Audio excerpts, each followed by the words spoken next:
The war was over. After 50 years of fighting, the Zarath Empire had fallen completely. Their ships no longer filled the sky over human worlds. Their soldiers no longer invaded colonies and took what they wanted. The greatest military power in the galaxy had been broken by something no one expected. They had been defeated by humans. Captain Lucas Grant stood on the bridge of the command ship as they approached the Stellar Council station. He wore his dress uniform, the one with all the medals and badges. Each one represented a battle, a victory, a moment when his choices meant life or death for thousands of people. He was only 35 years old, but he looked like a man who had lived twice that long. His face was scarred. His eyes were tired. War is that to people. The other officers around him moved quickly and quietly. They knew Lucas did not like noise or celebration. He had lost too many friends to want to celebrate anything. 6 million humans had died in this war. Lucas had seen their names on casualty reports. He had written letters to their families. He had stood at their funerals. Winning did not feel like winning anymore. It just felt like surviving. The station grew larger on the screen. It was massive, built to hold delegates from 100 different worlds. Today, it would hold the people who would decide what came next. The Zarath would surrender. The galaxy would begin to rebuild. And Lucas would probably have to explain how he had managed to do what the greatest military mind said was impossible. "They are ready for you, sir," an officer said to him. Lucas nodded and turned away from the window. He had work to do. But first, he had to meet the Zarath princess. He had heard about her during the war. Princess Kira was not like other Zarath rulers. She did not want to conquer and control. She had tried to broker peace multiple times, but the Zarath Emperor had always refused. When the palace was destroyed in the final bombing, people thought she had died. But she had survived. She had lived through the war just like Lucas had. Lucas did not know why, but he felt nervous about meeting her. He told himself it was just because she was royalty.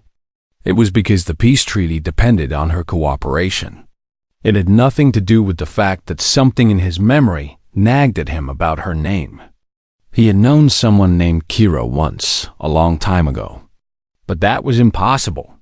That Kira had lived on a Zarath research station in the middle of nowhere. She had been young and kind and interested in learning about Earth. That had been almost 30 years ago. This princess could not be the same person. Lucas pushed the memory away and put on his ceremonial veil. The veil covered his face and marked him as a military commander in formal settings. Humans believed that a soldier's face told the story of what war had done to him. So they hid those faces when diplomacy mattered. It was an old tradition. The delegation walked through the station's corridors. There were guards everywhere. Human guards and Zarath guards standing next to each other, which was still strange to see. The war was over, but that did not mean everyone was ready to trust each other yet. Guards would be necessary for a long time. The main council chamber was enormous. The ceiling was 100 feet high. Delegates from every major government sat in raised seats that circled the room. They represented humans, Kethians, Valerians, creatures made of crystal, and creatures made of pure energy. They were all waiting to see if this would work. Could humans and Zarath really make peace? Could they really live together in the same galaxy without trying to destroy each other? Lucas walked to the center of the chamber. The Zarath princess stood on a raised platform. She wore the formal clothes of her people, white and gold and decorated with symbols that meant power and sacrifice. Her head was covered with a veil just like Lucas wore, but hers was embroidered with the royal seal of her family. Then she removed her veil. Lucas stopped walking. He actually stopped moving completely, which was not good in a formal ceremony. The officers behind him had to step carefully around him to avoid a collision. The face in front of him was Kira. Not a different Kira. Not a new Kira, The same girl he had known almost 30 years ago. She was older now. She had been 8 when they met. She had to be 36 now. But it was definitely her. The same dark eyes. The same way she held her head when she was thinking about something. The same small scar on her left cheek that she had gotten when they were playing outside on her father's station. Kira stared at him. Her eyes got wider. Her hand moved up to her mouth, and Lucas knew that she had recognized him too. She had been just as young when they met. He had been only 8 as well, an exchange student from Earth who had been sent to learn about Zarath culture. She had been the only young person on that station. They had spent 3 years together before the political situation made it impossible for humans to stay. The last time he had seen her, she was crying. He remembered that clearly. She had cried when his transport ship left the station. He had promised her that they would see each other again. But then he had grown up, and he had become a soldier, and he had forgotten her. Or he thought he had forgotten her. But now he realized that every decision he had made, every battle he had fought, she had been somewhere in the back of his mind. Lucas forced himself to start walking again. The veil he was wearing hid his face, so no one in the chamber could see that he was shocked. No one could see that his heart was beating so hard it felt like it would break through his chest. No one could see that the man who had stayed calm through 50 years of war was now completely thrown off.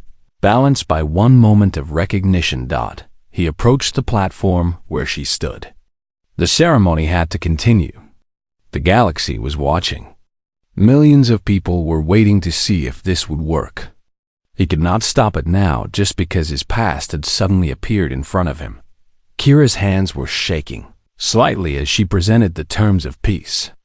Her voice was steady and professional, but Lucas could hear the emotion underneath it. She understood what was happening. They had both realized the truth. Lucas accepted the terms in his formal voice. He spoke the words that diplomats had written for him. He made the promises that would bind humanity to this peace. But his eyes stayed on Kira's face the entire time, and she never looked away from him. When the ceremony ended, people stood and clapped. The war was officially over. The galaxy could start to rebuild. The princess and the general had made it happen. As Lucas turned to leave the chamber, Kira caught his eye. She gave him the smallest nod. It was a message that only he would understand. It meant she remembered. It meant she wanted to talk. It meant that whatever had happened in the war, whatever they had both become, there was still something between them that had not died. Lucas left the chamber knowing that the real work was just beginning. And for the first time since the war started, he felt like he had something to hope for. Kira received the encrypted message on her personal communication device 3 days after the ceremony. It contained only coordinates and a time. When she saw the code used to encrypt the message, her breath stopped. It was the code Lucas had taught her when she was young. They had created it together during those 3 years on her father's research station. No one else in the galaxy knew that code. No one else could have sent it. She went to the coordinates at the appointed time, even though every part of her training told her it was wrong. Princesses did not have secret meetings with foreign military leaders. It could ruin the peace treaty before it even started. It could damage the fragile trust that the two species were trying to build. But she had to see him. She had to know if that moment in the ceremony had been real, or if she had imagined it. The coordinates led to a private garden on the Stella Council's grounds.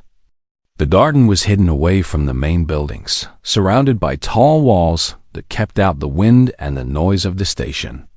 Few people knew the garden existed. Kira had discovered it during her first week on the station, when she was trying to find a place where she could be alone and think. Lucas was already waiting by the fountain when she arrived. He wore civilian clothes instead of his military uniform. He had not shaved in a few days, and his dark eyes watched her carefully as she approached. He looked like the boy she remembered, but he also looked like a stranger. War had changed him. It had changed both of them. Kira stopped a few feet away from him. She was afraid to get too close. She was afraid that if she got close, she would realize this was a mistake. She was afraid that the man in front of her would turn out to be someone completely different from the boy she had known. "Hello, Kira," Lucas said. His voice was rough from not being used in normal conversation. Soldiers did not talk much. They gave orders and received orders and stayed quiet. "Hello, Lucas," she replied. They looked at each other in silence for a long moment. Years of separation stretched between them. Half a century of war and loss and pain separated them. Kira did not know what to say to this man who had been her friend so long ago. Lucas took a slow step forward. His hands were at his sides, unthreatening. He was treating her like she was a frightened animal that might run away. Maybe he was right. Maybe she wanted to run. "I thought I was losing my mind when I saw you in that chamber," Lucas said. "I kept thinking there was no way it could be you. The chances were too small. The galaxy is too big. Finding you again would be like finding a single star among billions." "I thought the same thing," Kira said. "I have thought about you many times over the years. But I thought you would be old now. I thought you would be dead. The war has killed so many people." Lucas nodded slowly. 50 million humans died. I was there for most of the battles. I should have died hundreds of times. But I kept surviving. Now I think maybe I survived because I needed to see you again. Kira felt something crack open inside her chest. "That is not logical. You did not know that I was alive. You did not know that we would meet again." "I know," Lucas said. "But something kept me going, Kira. Every time I wanted to give up, every time I felt like the weight of command was going to crush me, something pulled me forward. I think it was you. I think some part of me remembered you and knew that it had to see you again." He took another step closer. This time, Kira did not move away. Lucas reached out and took her hand. Her hand was smaller than he remembered, but it felt exactly the same. The touch of her skin brought back 1,000 memories. Learning languages together. Lying in the grass and watching the stars. Teaching her about Earth. Listening to her talk about her people and their ways. "Tell me I am not crazy," Lucas said. "Tell me that you remember me. Tell me that you remember me. Tell me that I am not the only one who spent 30 years thinking about a girl from Zara." "You are not crazy," Kira said. "I remember you. I remember the songs you taught me about Earth.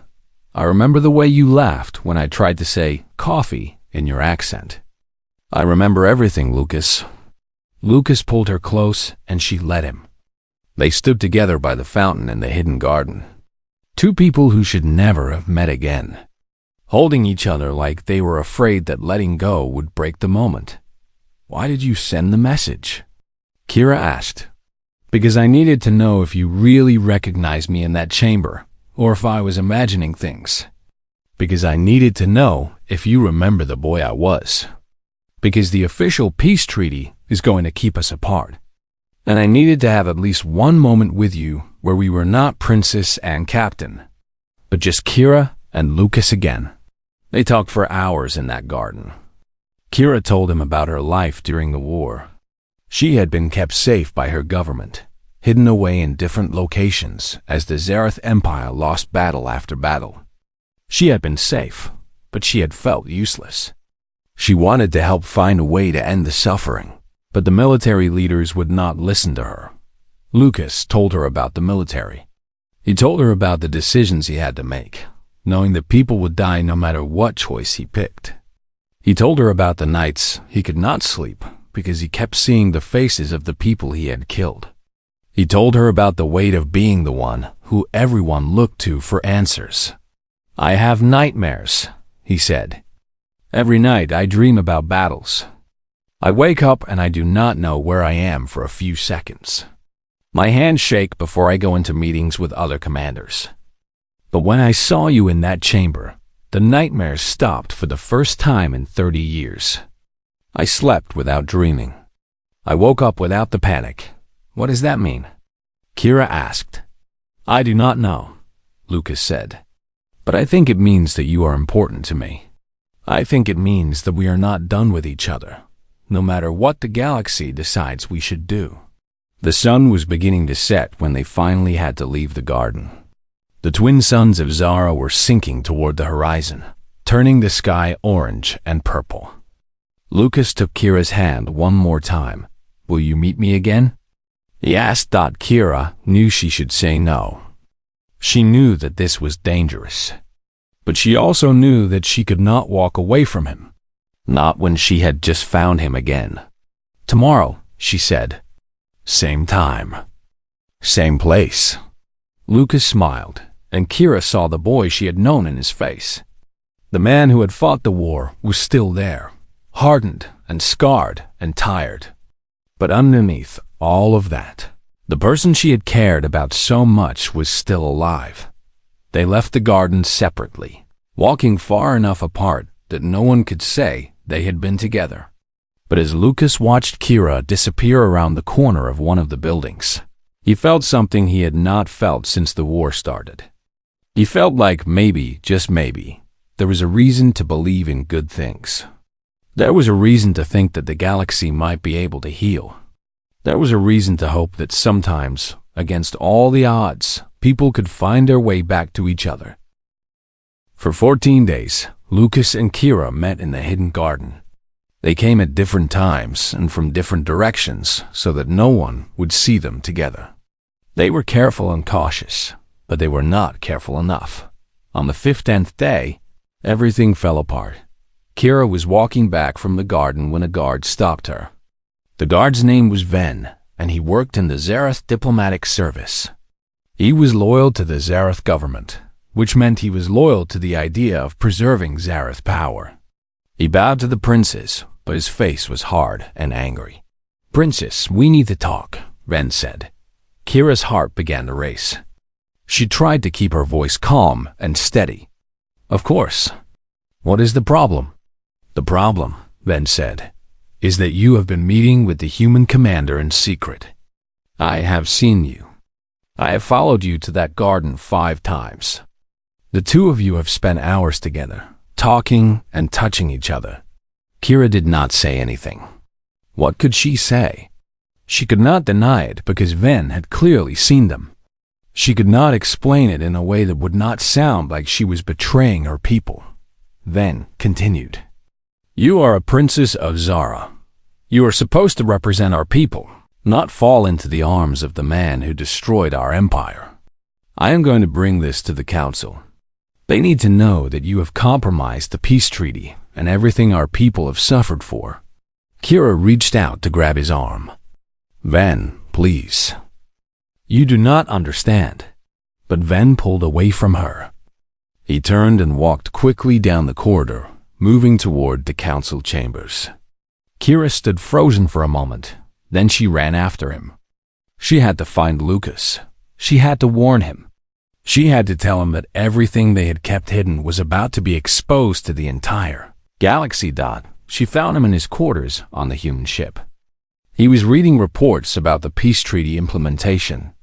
When she burst through the door without waiting for his permission, he immediately stood up. Kira, what is wrong? What happened? She told him everything. She told him about Ven following them and about what he had said. She told him that the council would be meeting soon, that he would be questioned and she would be questioned, and that their secret would be exposed. As she talked, she could see Lucas's military mind working, calculating the damage, understanding what this meant for the peace treaty. We have to tell them the truth, Lucas said. They will think I betrayed Zara, Kira said. They will think I gave you military information. They will think I have compromised the entire peace agreement. Then we tell them the truth, Lucas said. We tell them that we knew each other as children. We tell them that we were meeting because we wanted to understand each other better. We tell them the truth and we accept whatever comes next. But Kira knew that truth would not be enough. Politics was more important than truth. What mattered was what other people thought. What mattered was what story people told about what they had done. If the story was that the princess had betrayed her people, then that would become the truth. No matter what really happened, Lucas held her face in his hands. Listen to me. We have survived 50 years of war. We have survived things that should have killed us. We can survive this too, but only if we do not hide. Hiding makes us look guilty. The truth, even if it hurts, is better than hiding. The council meeting was called an hour later. Ven stood before the assembled delegates from 100 worlds and told them that the Zarath princes had been meeting secretly with the human military commander. He said that she had been compromised.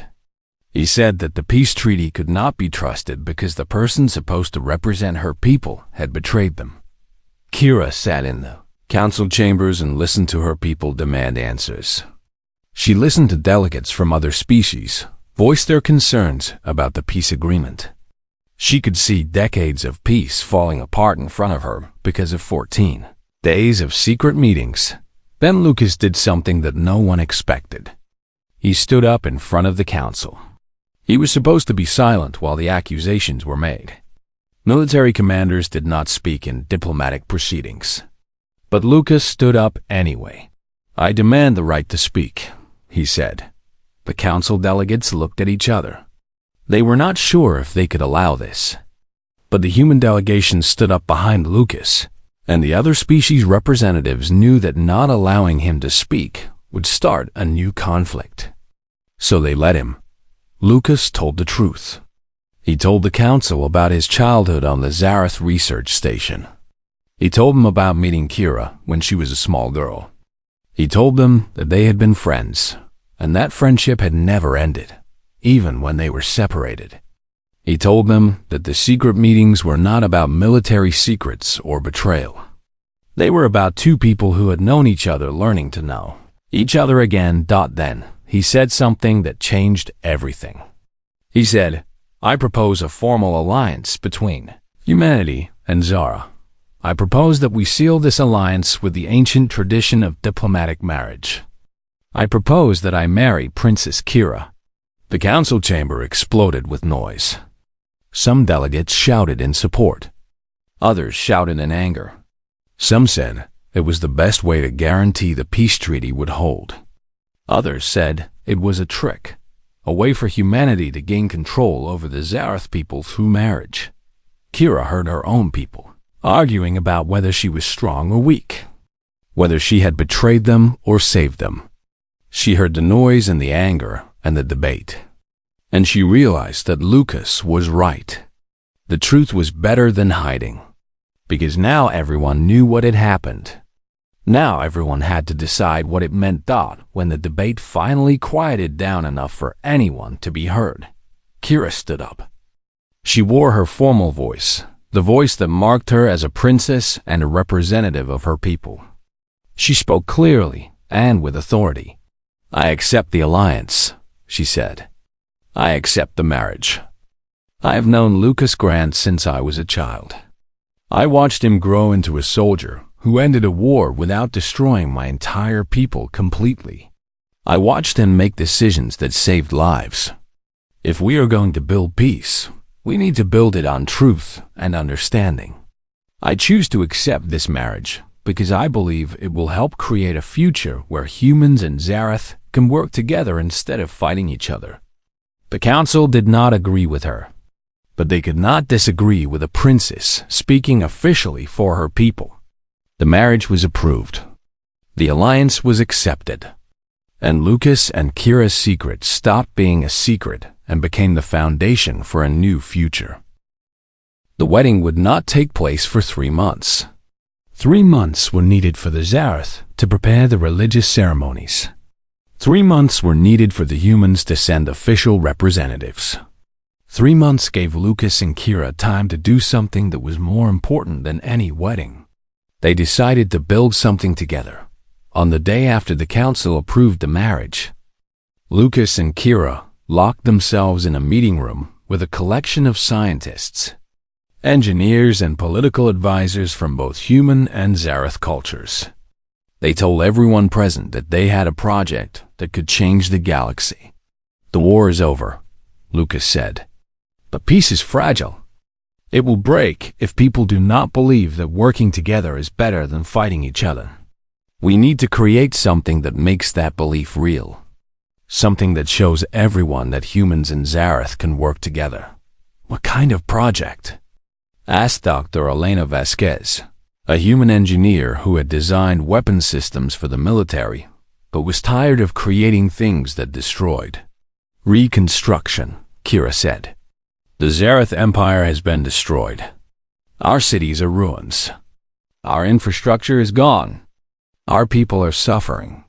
If we can rebuild together, with human knowledge and Zarath resources, we can show everyone that cooperation is possible." The room went quiet as people thought about what she was saying. Then Elena stood up. "I am in. I will help rebuild Zara. I will work with Zarath engineers. I will create something that will make your people proud." One by one, other people agreed to join. Soon, Lucas and Kira had a team of the best minds from both species working on a reconstruction plan. The project grew as word spread. Other species heard what Lucas and Kira were doing, and they wanted to help too. A Kethian scientist offered knowledge about sustainable farming. A Valerian philosopher offered to help guide the moral decisions that would come with rebuilding. A crystal-based species offered raw materials and labor. Soon, Lucas and Kira's project was not just about rebuilding Zara. It was about building a new kind of galaxy, where different species worked together instead of fighting. 3 weeks into the planning, Lucas sat with Kira in her office. Blueprints covered the walls. Models of new buildings sat on tables. Plans for new farming systems and water purification and power generation were spread across every surface. "This is bigger than both of us," Lucas said. "Much bigger," Kira agreed. "We started this thinking about rebuilding my cities. Now we are talking about changing the entire system of how the galaxy works." Lucas looked at her carefully. "Are you afraid?" Kira thought about his question. Was she afraid? She had lived through war. She had lost her home and her government. She had learned that she could survive things that should have destroyed her. So no, she was not afraid. "I am excited," she said. "For the first time since the war started, I feel like something good might happen. I feel like maybe all of this suffering had a purpose. Maybe it made us realize that we needed to change how we do things." Lucas stood up and walked to a window. From this window, he could see the reconstruction teams already working on the first Zarath city.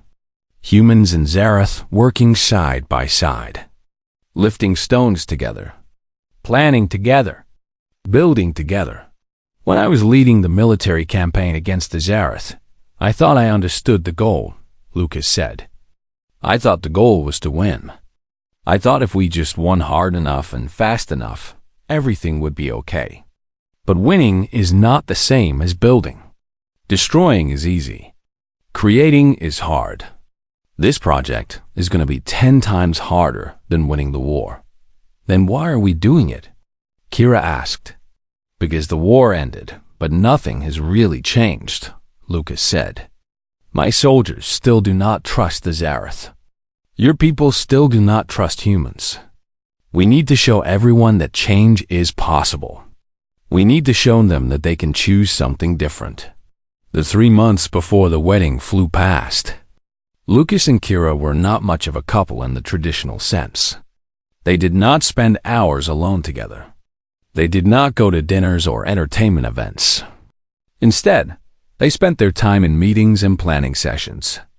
They spent their time solving problems and making decisions that would affect millions of people. But in those 3 months, they grew closer than they could have in any romantic setting. They learned how each other thought. They learned what each other valued and what each other feared. They learned to trust each other completely because they had to make decisions that could fail and hurt a lot of people. They learned to work together as equals, both contributing ideas and both accepting criticism. 1 week before the wedding, a reporter asked Lucas if he was nervous about getting married. "No," Lucas said. "I am past the point of being nervous about this relationship. I know her. I trust her. We are not getting married because we are in love, though I think we are. We are getting married because we believe in building something together." That statement caused a storm of discussion throughout the galaxy. News outlets ran stories about the human commander who said he was not in love with the princess he was about to marry. Some people were shocked. Others said it made sense. Some people said it proved that this was all a political arrangement, but Kira understood what Lucas meant. She gave an interview of her own. "Love is what you feel when you see someone across a room and your heart stops for a moment," Kira said.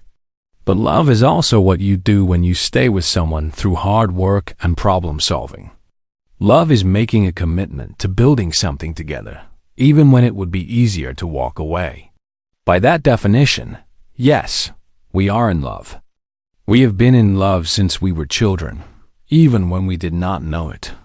The night before the wedding, Lucas and Kira stood together in a quiet room. They were not alone. There were always guards and advisors nearby.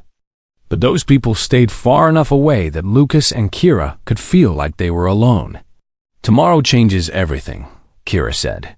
"Tomorrow confirms what we have already chosen," Lucas said. "We chose each other when we were 8 years old, even though we did not know what that choice would mean. We chose each other again when we met in that garden. Now we are choosing each other one more time, but this time the whole galaxy is watching." Lucas took her hand. "Are you ready?" "Yes," Kira said. "I am ready to marry you. I am ready to show my people that change is possible. I am ready to help you build the future we talked about." Lucas brought her hand to his chest, over his heart. "Then tomorrow, we tell the galaxy that humans and Zarath are not enemies anymore. We tell them that we are partners. We tell them that the future belongs to everyone who is willing to work together to build it." Kira rested her head on his shoulder, and they stood like that in the quiet room, waiting for tomorrow to arrive.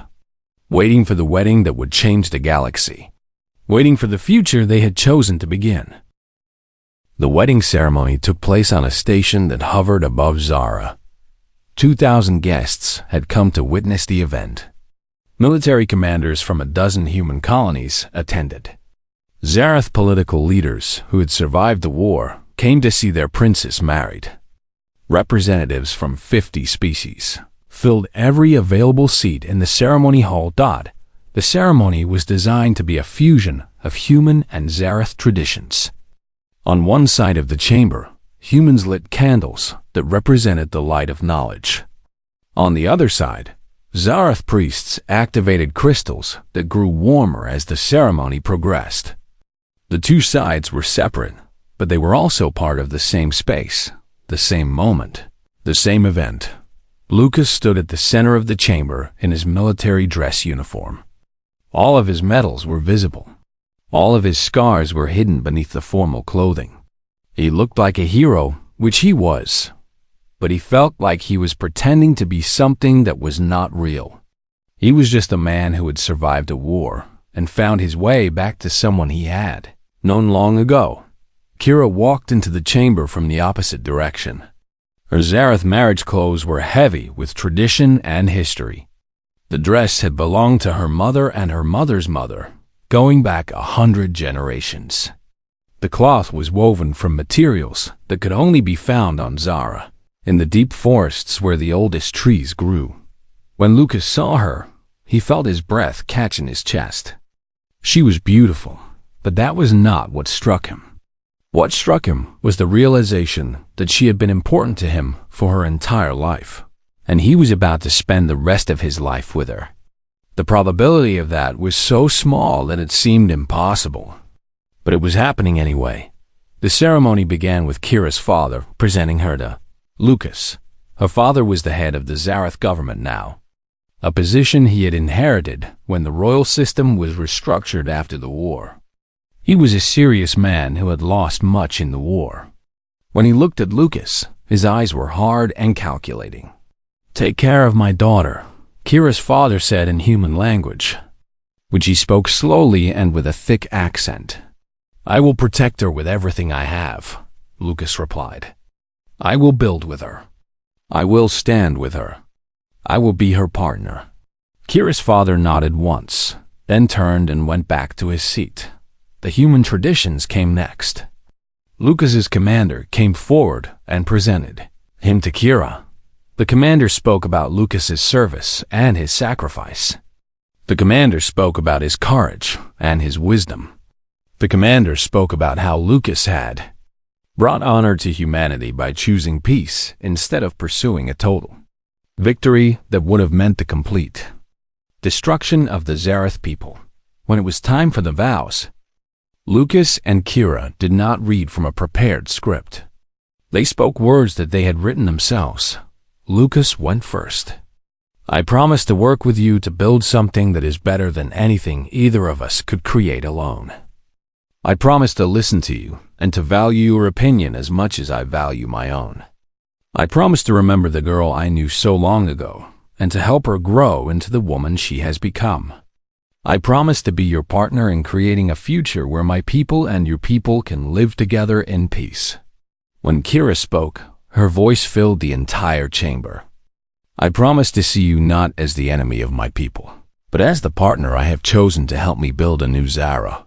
I promise to trust you, even when that trust is difficult. I promise to speak truth to you, even when truth is painful. I promise to stand beside you while we show the galaxy that change is possible." The two sides of the ceremony came together when Lucas and Kira joined hands. The human candles and the Zareth crystals glowed brighter. The light filled the chamber and seemed to spill out into the station and beyond, into the galaxy itself. The ceremony was declared complete by both a human military official and a Zareth spiritual leader. It was not one ceremony performed by one tradition. It was two ceremonies that had become one ceremony, just like Lucas and Kira had become one partnership made from two separate people. The celebration lasted for 3 days. Humans and Zareth celebrated together. Kethian musicians played songs alongside human orchestras. Valerian philosophers debated with Earth scientists about what had just happened and what it meant for the future. On the first night of celebration, Lucas and Kira danced together. The human side of the chamber had human music. The Zareth side had Zareth music. In the center, where Lucas and Kira danced, both kinds of music mixed together and created something completely new. "My people are still afraid," Kira said quietly as they moved across the floor.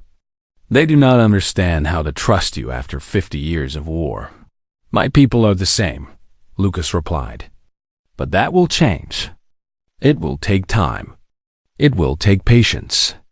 But it will change because we are changing it. Every day that we stand together and build something, we prove to the galaxy that change is possible." On the second night, delegates from every world gathered to witness the signing of the new accord. Lucas and Kira placed their signatures on a document that would become known as the Concordia Treaty. The Concordia Treaty was not just about peace between humans and Zareth. It was about creating a unified coalition of species that would work together to rebuild the galaxy. The treaty promised that no species would be allowed to wage war against another species without the approval of the Coalition Council. The treaty promised that resources would be shared among all species to help those that had been damaged by the war. The treaty promised that future conflicts would be solved through negotiation and debate rather than through military force. It was a vision that had never existed before. It was a vision that most people thought was impossible. But it existed now, written into law, because two people had refused to accept that war had to be permanent. On the final night of the celebration, Lucas and Kira stood together on a balcony overlooking Zara. The planet was beautiful. The twin suns were setting, painting the sky in colors of orange and purple and red. The cities below were still being rebuilt, but lights were beginning to come on as power was restored. Life was coming back to Zara. "Do you think we can actually make this work?" Kira asked. "I do not know," Lucas said honestly. "There will be problems. There will be people who resist what we are trying to do. There will be times when it seems like we have failed. But we have already done the impossible once," Lucas said. "We found each other again when the probability of that was almost zero. If we can do that, then anything is possible." Kira took his hand and held it tightly. The boy I knew 30 years ago always believed that things could be better. That optimism was one of the things that made me want to know him. "That boy grew up," Lucas said. "War took a lot of that optimism away from me. But seeing you again has brought it back. I believe now that we can build something good. I believe that the suffering of the war was not meaningless. I believe that something beautiful can grow from the ruins." They stood together on that balcony, watching the sun set over Zara. The warrior and the princess had completed their journey. They had survived the war. They had recognized each other in the ashes. They had chosen to build something together instead of accepting that their past had to define their future. Below them, humans in Zarath were working together to rebuild the cities. Tomorrow would bring new challenges. Tomorrow would bring people who disagreed with what they were trying to do. Tomorrow would bring problems that seemed unsolvable. But tonight, on this balcony, with the sun setting over a world, they were both committed to healing. Lucas and Kira felt something they had not felt during the war. They felt hope. They felt the real, solid belief that the future could be different from the past. The galaxy did not know it yet, but everything had changed. The era of the Concordia had begun, and it would last for 1,000 years. It would last because two people, separated by war and species and time, had refused to accept that their story had to end in tragedy. It lasted because Lucas and Kira chose each other. And by choosing each other, they had chosen a better future for everyone.